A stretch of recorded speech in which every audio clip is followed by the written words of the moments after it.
Assalamualaikum warahmatullahi wabarakatuh. Kembali lagi kita belajar media online. Ya anak-anak, apa kabar semuanya? Mudah-mudahan anak-anak semua dalam keadaan sehat, tetap semangat dalam menimba ilmu pengetahuan. Oke, kita lanjut lagi pada subtema 1 pembelajaran terakhir kita pada minggu ini. Ya, kita akan mempelajari materi IPA ya, tema 6, subtema 1 mengenai suhu dan kalor. Nah, sebelum kita masuk dalam materi, simak cerita Ibu terlebih dahulu ya. Setiap pagi, Risti membantu ibu menjemur pakaian basah.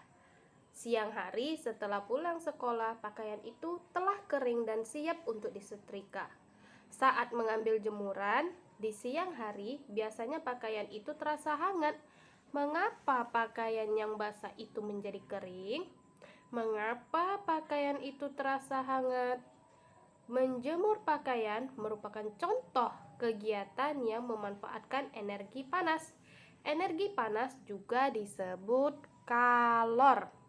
Bagaimanakah hubungan antara suhu dan kalor? Oke, anak-anak sudah siap untuk menyimak pembelajaran kita hari ini? Yuk, kita langsung saja pada pembelajaran kita ya. Nah, di sini ada gambar satu gelas air panas yang di dalamnya juga ada sendok yang bahannya dari besi.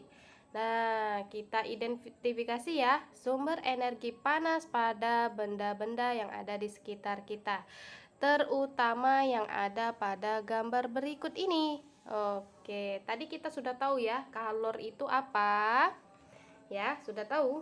Ya, Ustazah ingatkan kembali, energi panas juga disebut kalor. Kita akan dapat merasakan panas karena terjadi perpindahan panas. Ini juga disebut namanya kalor. Panas dapat berpindah melalui benda-benda logam. Sumber energi panas yang digunakan dalam aktivitas gambar ya, pada gambar ini adalah air panas. Nah, untuk mengenal banyak sekali yang ada di sekitar kita, macam-macam sumber energi panas. Apa sih sumber energi panas? Ya, catat ya nak, ingat baik-baik. Sumber energi panas adalah benda yang dapat menghasilkan panas. Oke, benda yang dapat menghasilkan panas sendiri. Contohnya apa saja ya? Wah, sangat mudah sekali. Tadi sudah ada cerita yaitu pakaian yang kering. Karena siapa yang dapat menghasilkan panas itu? Ya, karena panasnya matahari. Jadi matahari juga merupakan sumber energi panas. Matahari sangat banyak manfaatnya, tidak hanya pada manusia, tetapi juga pada tumbuhan. Apa sih manfaatnya? Untuk fotosintesis bagi tumbuhan. Fotosintesis ini apa lagi ya? Apa ya yang dimaksud dengan fotosintesis? Fotosintesis adalah proses masaknya makanan untuk tumbuhan. Jadi dia sangat membutuhkan panasnya matahari dalam memasak makanannya. Nah, selanjutnya pada kehidupan kita sehari-hari, contohnya pada petani. Petani sangat membutuhkan matahari untuk mengeringkan padi. Sudah pasti itu ya, padi. Nah, selain itu kita juga, ibu kita di rumah setelah mencuci pakaian pasti membutuhkan panasnya matahari. Kalau tidak panas, tidak akan kering-kering baju kita, baju sekolah kita, baju bermain kita, ataupun pakaian yang sudah kita pakai tidak akan kering setelah dicuci tanpa adanya panasnya matahari. Nah, selain itu banyak sekali contohnya dalam kehidupan sehari-hari dalam membutuhkan panasnya matahari. Apalagi contohnya? Menjemur kerupuk, terus apa lagi? Energi listrik buatan, yaitu tenaga surya ya, dari Matahari. Selain matahari, ya, matahari sebagai sumber energi terbesar di muka bumi kita ini, ada namanya api. Api juga dinamakan sumber energi panas yang dapat menghasilkan panasnya sendiri. Ya, api sangat bermanfaat juga pada kehidupan kita sehari-hari. Ada manfaatnya juga ternyata, yaitu membersihkan kuman. Selain itu, apa ya? Untuk memasak makanan. Ya, di dapur ibu menggunakan kompor, keluar apinya untuk memasak. Selain itu, ya, untuk menerangi lingkungan. Nah, kalau kalian pada saat perkemahan itu kalian menggunakan api dalam apa namanya? Api unggun ya. Nah, dalam perkemahan itu selalu ada namanya api unggun. Nah, selanjutnya ada juga sumber energi panas yang dapat menghasilkan apa tadi? Sumber energi panas yang dapat menghasilkan panasnya sendiri. Pada zaman dahulu menggunakan namanya aktivitasnya adalah gesekan benda. Gesekan benda apa ini? Batu dengan batu untuk mengeluarkan panas, yaitu api ya. Selain itu ada juga gesekannya menggunakan kayu. Nah, ini sangat sulit sekali dan untuk zaman sekarang ini sudah ditinggalkan.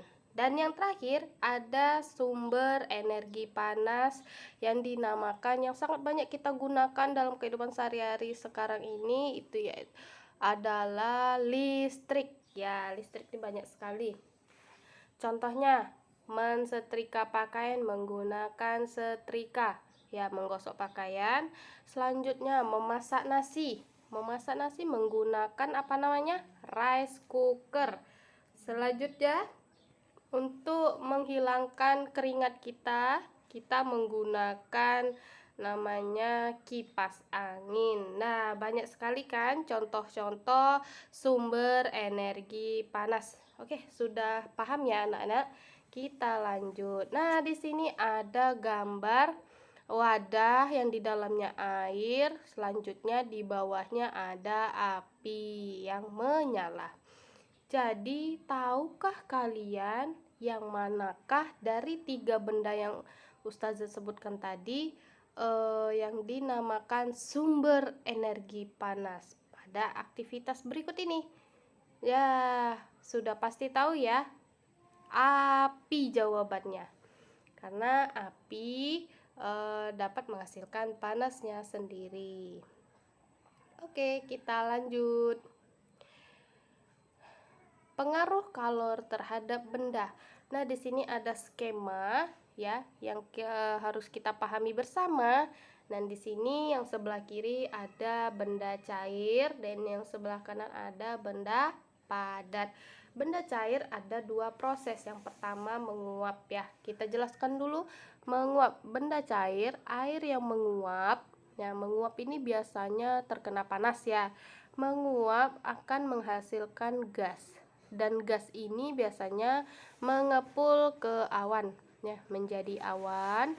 Lanjut, jika dia secara terus-menerus akan mengkristal menjadi padat ya. Kalau didinginkan menjadi padat. Nah, dia membeku. Nah, bedanya ya, Ustazah jelaskan kembali.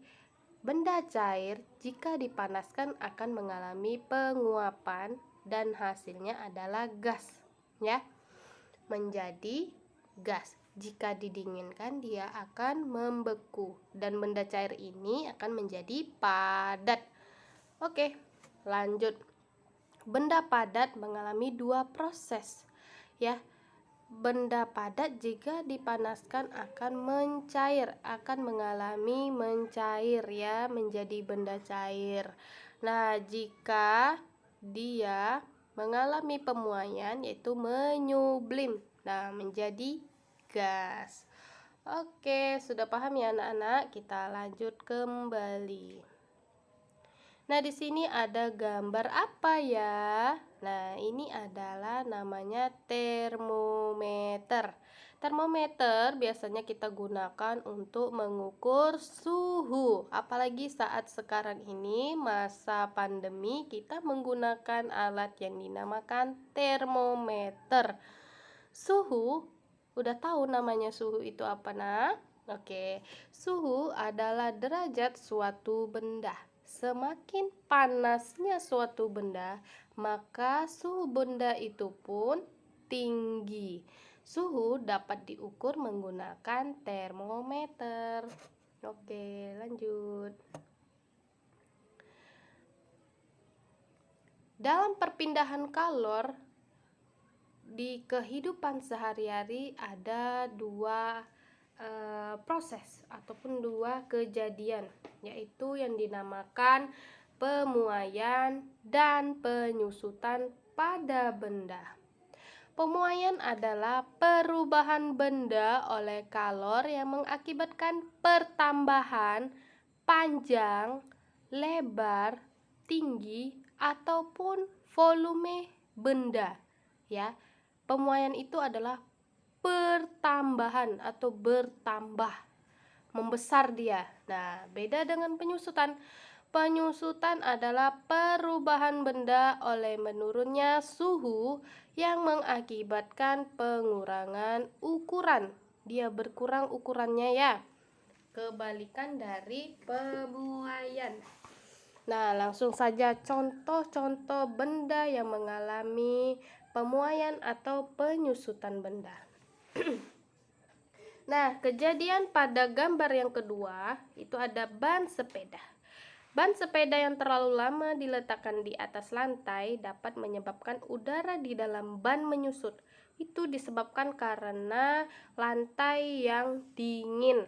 Jika sebaliknya ya, jika ban sepeda ataupun sepeda yang kita letakkan di bawah teriknya panas matahari, maka akan mengalami pemuaian. Ban itu lama-kelamaan akan meletus. Nah, beda ya. Sudah tahu ya bedanya ya. Jika menyusut itu berarti dia di tempat yang dingin, dia mengempes ya, ban itu akan mengempes, itu mengalami penyusutan.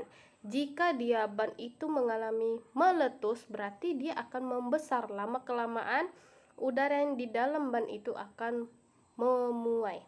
Nah, itu dinamakan pemuaian. Nah, sudah mengerti ya untuk contoh ban sepeda. Nah, pemuaian pada sambungan rel kereta api. Pemasangan rel kereta api yang bercelah dapat mencegah rel melengkung saat terjadi pemuaian. Sambungan rel kereta api tidak dibuat rapat tetapi dibuat bercelah antar dua batang rel. Nah, contoh lainnya lagi, pemuaian pada gelas kaca. Hal itu terjadi karena pemuaian yang terjadi pada gelas tidak merata. Oleh karena itu, kalian disarankan agar tidak menuangi gelas basah atau gelas yang dingin dengan air yang baru saja mendidih. Oke, ada lagi satu contoh nih. Kawat, kabel listrik, dan kabel telepon. Pernah nggak kalian memperhatikan kawat, kabel listrik, ataupun kabel telepon yang tampak mengendur? Ya, dipasang itu kendur, tetap bukan tegang ya. Mengapa? Apa alasannya? Pemasangan itu bertujuan agar kawat atau kabel tidak putus pada malam hari karena pada saat mengalami penyusutan. Selain itu, pemasangan itu juga bertujuan agar kawat atau kabel tidak putus saat tertimpa pohon yang tumbang. Oke, cukup sekian pembelajaran kita hari ini. Semoga anak-anak semua dapat memahami pembelajaran kita. Terima kasih. Assalamualaikum warahmatullahi wabarakatuh.